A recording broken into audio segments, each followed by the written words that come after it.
Hello दोस्तों, आपका फिर से स्वागत है आज के हमारे न्यू वीडियो में। तो दोस्तों आज हम पढ़ने वाले हैं प्रकाश का अपवर्तन। ठीक है, पिछले लेक्चर्स में हमने पढ़ा था प्रकाश का परावर्तन। तो एक्चुअल में प्रकाश का अपवर्तन कैसे होता है वो सीखते हैं सबसे पहले। ठीक है, अभी तक हमने पढ़ा था प्रकाश का परावर्तन। प्रकाश का परावर्तन क्या होता था? जब कोई किरण चिकने पृष्ठ से टकराकर उसी माध्यम में वापस लौट जाती थी। ठीक है, अगर हमारा ये माध्यम हवा है तो जो हमारी प्रकाश किरण किसी चिकने पृष्ठ से टकराएगी और उसी माध्यम में वापस लौट जाएगी। ठीक है, ये हमारा माध्यम, इधर भी हवा है। पर प्रकाश का जो अपवर्तन होता है उसमें क्या होगा हमारा, कि जैसे सपोज कर लो ये हमारी एक कांच की, ठीक है, यहाँ से कोई एक प्रकाश किरण आई। प्रकाश किरण आने के बाद में ये हवा थी हमारी।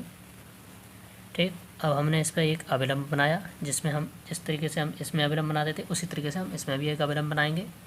ठीक है, तो अब प्रकाश किरण वैसे जाना चाहती थी सीधे, पर क्या होगा, प्रकाश किरण या तो अभिलंब की ओर झुक जाएगी या हो सकता है कि प्रकाश किरण अभिलंब से दूर चली जाएगी।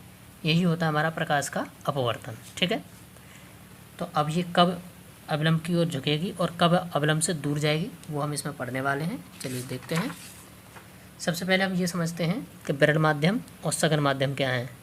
ठीक है, सबसे पहले माध्यम जो हमारा बाह्य होता है उसे हम विरल माध्यम बोलते हैं। ठीक, और जो सघन माध्यम होते हैं वो थोड़े से डेंस होते हैं, जैसे इसकी वजह से हम इसे क्या बोलते हैं, सघन माध्यम। जैसे कांच है, ठीक है, तेल हो गया, पानी हो गया, उन्हें हम क्या बोलेंगे, सघन माध्यम। और हवा हमारा क्या है, विरल माध्यम है। ठीक, अब सबसे पहले हमने एक तल बनाया।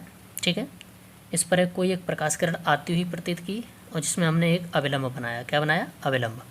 तो हमारी कोई प्रकाश किरण आई कोण पर आ रही है। ठीक है, अभिलंब और आपतित किरण के बीच में जो भी कोण बनता है उसे क्या बोलते हैं हम, आपतन कोण। ठीक, अब ये हमारा हो गया विरल माध्यम और ये हमारा सघन माध्यम। तो हमेशा याद रखेंगे, जब भी कोई किरण विरल माध्यम से सघन माध्यम में जाती है, विरल माध्यम से सघन माध्यम में जाती है तो वह अभिलंब की ओर झुक जाती है। मतलब जानी चाहिए थी सीधे, वैसे वो सीधे जा रही थी, पर वो जैसे ही उसको सघन माध्यम मिला तो वह अपने मार्ग से भटक गई और वो किधर हो गई, अभिलंब की ओर झुक गई। ठीक है, तो जब भी कोई किरण विरल माध्यम से सघन माध्यम में जाती है तो वह अभिलंब की ओर झुक जाती है।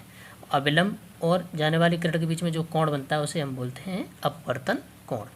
ठीक है, ये हमारी अपवर्तित किरण होगी, ये आपतित किरण होगी, ये आपतन कोण हो गया, ये अपवर्तन कोण हो गया।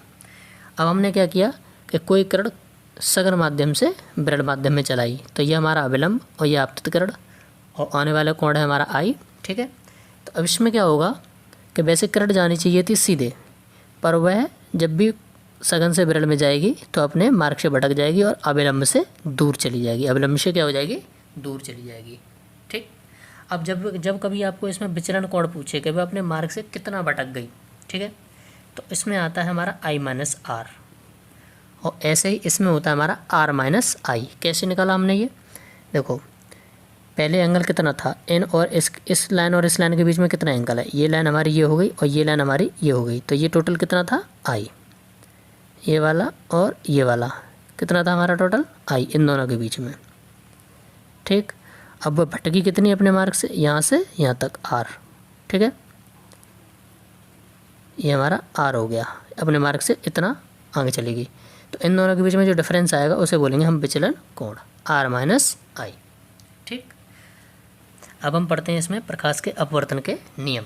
सबसे पहला नियम क्या कहता है कि आपतित किरण और अपवर्तित किरण, आपतित किरण ये, अपवर्तित किरण ये तथा आपतन बिंदु पर अभिलंब तीनों एक ही तल में होते हैं। जैसे ये है हमारा तल है कोई, तो एक ये लाइन हमारी, एक आपतित किरण ये हो गई, ये हमारा तल ही तो हो गया एक तरह से, ये तल है हमारा जिस पर आपतित किरण ये हो गई, अभिलंब भी इसी में बना हुआ है और अपवर्तित किरण भी इसी में, तो ये एक तल में हो गया ये सारा कुछ।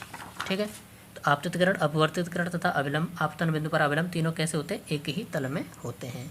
दूसरा नियम क्या कहता है, किन्हीं दो माध्यमों के लिए, पहला माध्यम ये, दूसरा माध्यम ये, तथा एक ही रंग के प्रकाश के लिए आपतन कोण की ज्या, आपतन कोण की ज्या, ठीक है, ऐसे बोलेंगे हम साइन आई। क्या बोलेंगे, आपतन कोण की ज्या क्या बोलेंगे हम, साइन आई। तथा अपवर्तन कोण की ज्या, इसको बोलेंगे साइन आर।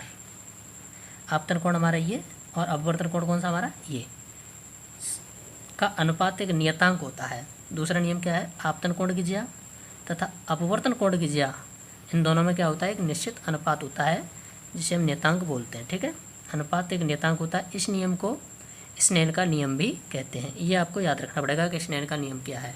तथा नियतांक को पहले माध्यम के साथ दूसरे माध्यम का अपवर्तनांक कहते हैं। इसको थोड़ा समझ लेते हैं। सबसे पहले साइन आई बट्टे साइन आर क्या हो जाएगा, एक नियतांक, जिसको हम एन से दिखाएंगे। ठीक है, हम इसको क्या कैसे लिख सकते हैं, 1n2। सपोज कर लो ये हमारा माध्यम 1 है और ये हमारा माध्यम कौन सा है, दूसरा।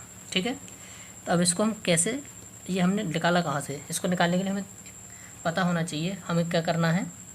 ये हमारा साइन आई है और पहला माध्यम हमने इसको माना n1, ये हमारा साइन आर हो गया और ये दूसरा माध्यम हमारा हो गया n2।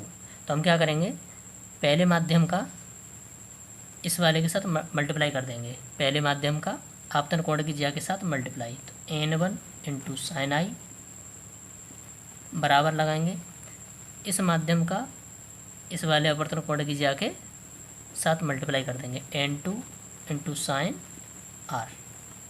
साइन साइन वाले एक तरफ कर देते हैं, तो साइन आई बट्टे sign are is equal to n2 बट्टे n1, n2 बट्टे n1। ठीक है, हम n2 बट्टे n1 को हम इस तरीके से भी लिख सकते हैं, 1n2।